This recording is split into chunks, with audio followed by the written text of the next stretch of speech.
This video demonstrates how to apply Johnson's rule or sequencing n jobs on two machines or two operations. The data I'm using to demonstrate Johnson's rule is from 15.18 at the end of chapter 15.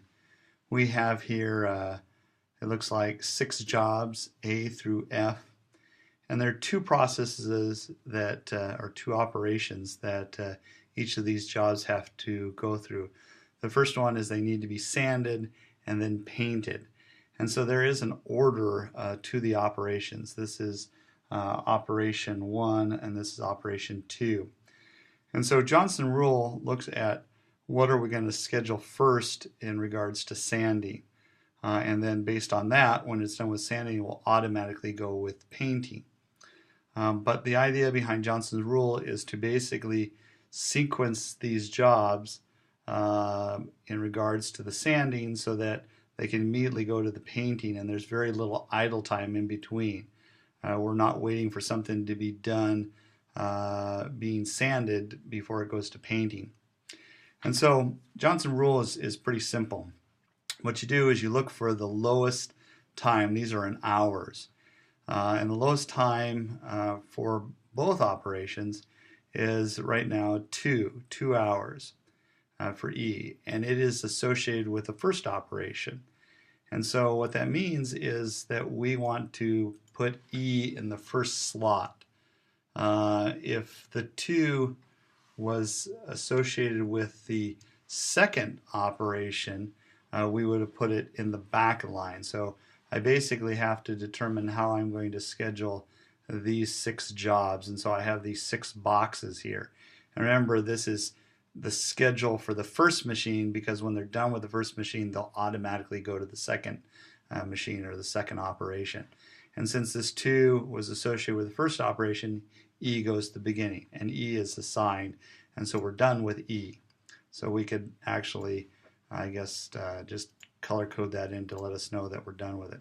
We then look for the next smallest. Now we have a kind of a tie here. You got 3 and 3. Now the beauty of it is they're associated with different operations.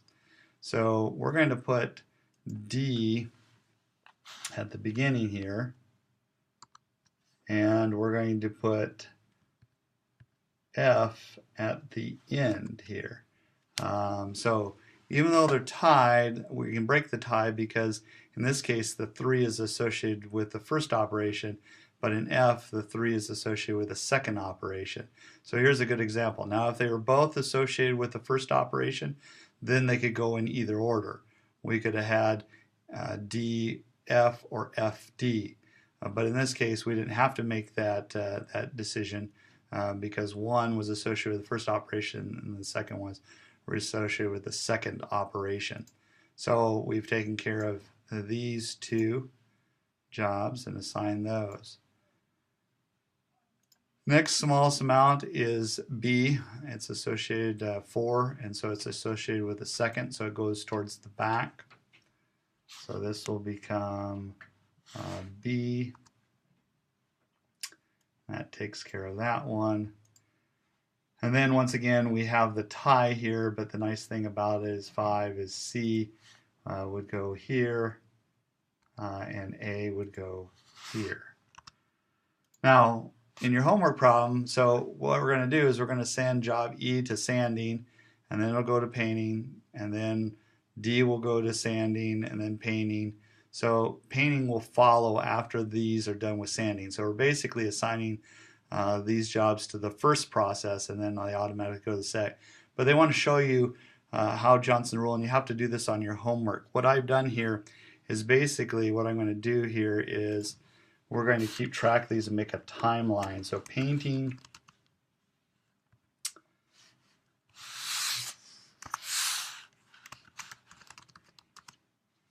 and sanding. You'll notice that I made the columns really small here because I want each column, each cell to represent an hour. So let's go back to our assignments here. And so we're going to send E first. So E is going to be in Oh, I put those in the wrong order. Sanding on top, because we go to sanding first and then painting second. So we're going to send E to sanding, and it's going to be there for 2. So let's shade this in or something to that effect. We will, let's just alternate between colors. So we'll do blue, and then we'll do red. And so we know that this is E. I guess we can put an E there too to remind us that's E. And then after it's done, it's going to go to painting. So there will be a little bit of idle time here. This white here, painting will be waiting a couple hours, but then when it's done, so now it's going to go here, and it's in painting for 6 hours. So 1, 2, 3, 4, 5, 6, and so let's shade that blue, and we'll note that here as an E. Sanding, so once we were done with the sanding, then it goes to D, so D is there for 3 hours, so in sanding. And so let's use a slightly different color here just so we can kind of keep these straight, and this will be D here. And then we're going to go, so D, once it's done, it'll go here to painting, and D is 8. 4, 5, 6, 7, 8. And that is D. C will then go, and C is 5 in sanding.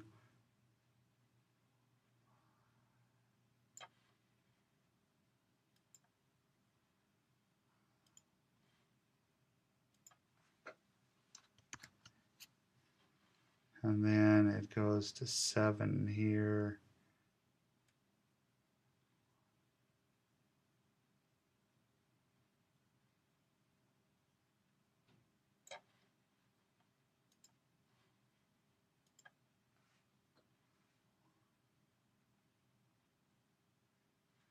Yeah, I'm just double checking my counts here. We're then at A. A is 10 for sanding. 1, 2, 3, 4, 5, 6, 7, 8, 9, 10. Let's see what colors haven't we used. We'll use an orange there. That'll become A. And then it goes here for 5. 1, 2, 3.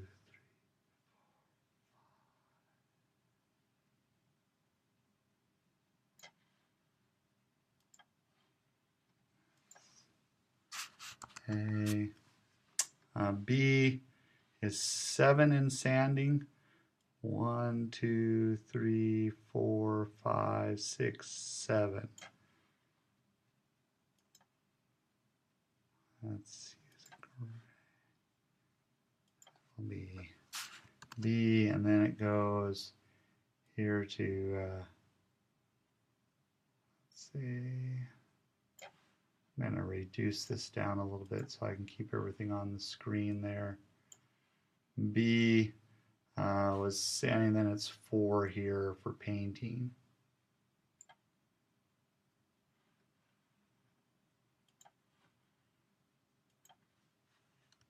B, and then the last one, F, was 4 for sanding.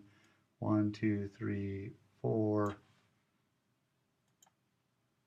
One more color, we'll use a green. And this is going to be F. And then this will be F.